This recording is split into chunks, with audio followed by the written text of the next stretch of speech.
अगर हम इनको सुचारू रूप से चलाएं तो 5,000 करोड़ रुपए का इसका एरियर है, तो 75,000 प्लस 16,000 86,000 करोड़ तो देनदारियों का है जो हमने देना है, और 5,000 करोड़ 91,000 करोड़ रुपया हुआ।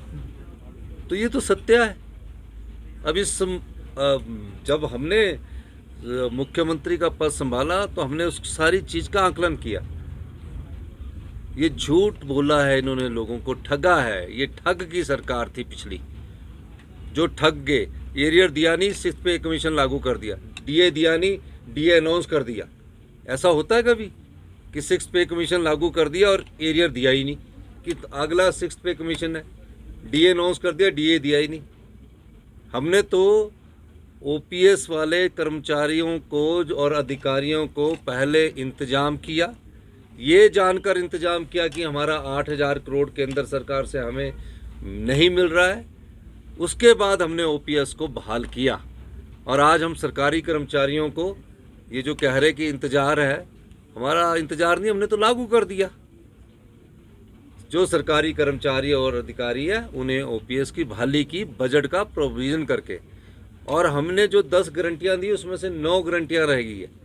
9 गारंटियाँ हमने अगले 5 साल में पूरी करनी है। तो हमने जनता के सामने ये कहा है कि अर्थव्यवस्था को पटड़ी पर लाने के लिए कम से कम 4 साल लगेंगे। अब इन्होंने तो कभी अर्थव्यवस्था को पटड़ी पर लाने की कोशिश की नहीं है। ये तो लोन ले रहे हैं और हमको कह रहे हैं कि हम लोन ले रहे हैं। हम तो आपका कर्जा चुकाने के लिए लोन ले रहे हैं, जिसको बोलते कर्जा चुकाने के लिए लोन लेना पड़ रहा है। आज ये हालात इनके द्वारा हो गई है। इसीलिए हमने बार बार कहा है कि हम सत्ता नहीं, व्यवस्था परिवर्तन के लिए आए हैं। सर, उन्होंने कर्मचारी चयन आयोग को प्लानिंग की बैठक हुई, क्या कोई रोड मैप बना है? देखिए, हमीरपुर कर्मचारी चयन आयोग को लेकर अभी क्या फैसला होना, ये तो भविष्य के घर में है। लेकिन मैं ये कह सकता हूँ कि हमीरपुर कर्मचारी चयन आयोग में जो अभी इंक्वायरी की रिपोर्ट सबमिट की गई है, उसमें जो अभी रिजल्ट नहीं लीक हुए हैं, उसमें भी पेपर बेचे गए हैं। तो इस दृष्टिकोण से बड़ा गंभीर मामला है कि हमारी संस्थाएं, जो युवा वर्ग जहां से नौकरी चाहता था, गरीब माँ बाप का बेटा जो ये सोचता था कि मुझे एक दिन सरकारी रोजगार मिलेगा, उसमें उसको सरकारी रोजगार मिलने की बजाय वो फॉर्म भरता है, टेस्ट में पढ़ता है, जब उसे पता लगता है कि पेपर पहले ही बिक गया है, धोखा हुआ है। तो इस प्रकार के गंभीर समस्या से निपटने के लिए हमारी सरकार प्रयासरत है, और मैंने अपने युवा साथियों को कहा है कि आने वाले समय में हम एक पारदर्शी फार्मूला लेकर आएंगे। सर, अर्थव्यवस्था को लेकर एजुकेशन शुरू किया, हिमाचल प्रदेश में भी काफ़ी एस्टेब्लिशमेंट है और कुछ जगह पे एजुकेशन भी चल रहा है। आप पूरे घटनाक्रम को, क्या हिमाचल प्रदेश में भी इस तरह की इंक्वायरीज होगी, लोगों को आप इस तरह की एश्योरेंस दें? देखिए, मेरे मुख्यमंत्री बनने के 4 दिन बाद अदानी जी ने अपने जो सीमेंट फैक्ट्री थी वो बंद हो गई, और उसके बाद किराए का मामला ट्रक ऑपरेटर्स और अदानी ग्रुप के बीच चल रहा है। पिछले 40-45 दिन से हमने प्रयास किया, और हमें लगता है कि पिछले कल उन्होंने सीधी वार्ता भी ट्रक ऑपरेटर्स के साथ की है।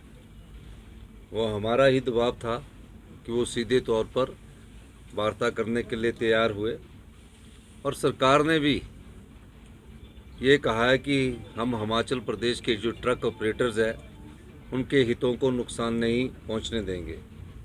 इस दृष्टिकोण से कुछ वार्तालाप उनके बीच में हुआ है, और उद्योग मंत्री हर्षवर्धन चौहान जी की मैंने जिम्मेवारी लगाई है। वो जल्दी ही समस्या का समाधान भी करेंगे, और जो भी समस्याओं को निपटाने के लिए मुझसे बातचीत करेंगे, उसके आधार पर हम ये समस्या का जल्दी ही निपटारा कर लेंगे। सर, आपका एक स्टेटमेंट कल का जिसमें आपने कहा है कि हिमाचल प्रदेश में भी वित्तीय स्थिति काफ़ी विकट है, नाजुक है, श्रीलंका जैसे हालत यहाँ भी होते हैं। इसको लेके ऑपोजिशन ने भी रिवोल्ट किया है। उन्होंने कहा है कि मुख्यमंत्री कह रहे हैं कि 4 साल तक कुछ मांगना नहीं है।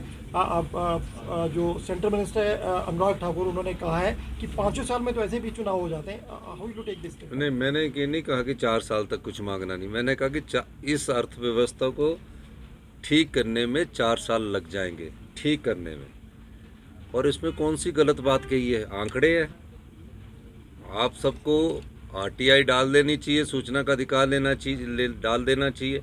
75,000 करोड़ रुपए का कर्ज जो हिमाचल सरकार पर चढ़ा है, 11,000 करोड़ रुपए का कर्ज जो प्रदेश के कर्मचारी अधिकारियों का हमने देनदारियां देनी है, जिसमें 5,500 करोड़ रुपया पेंशन भोगियों का 6th पे कमीशन का एरियर है, 4,500 करोड़ का जो कर्मचारी अधिकारी 6th पे कमीशन में आया उनका एरियर है, 992 करोड़ रुपया डीए का एरियर है,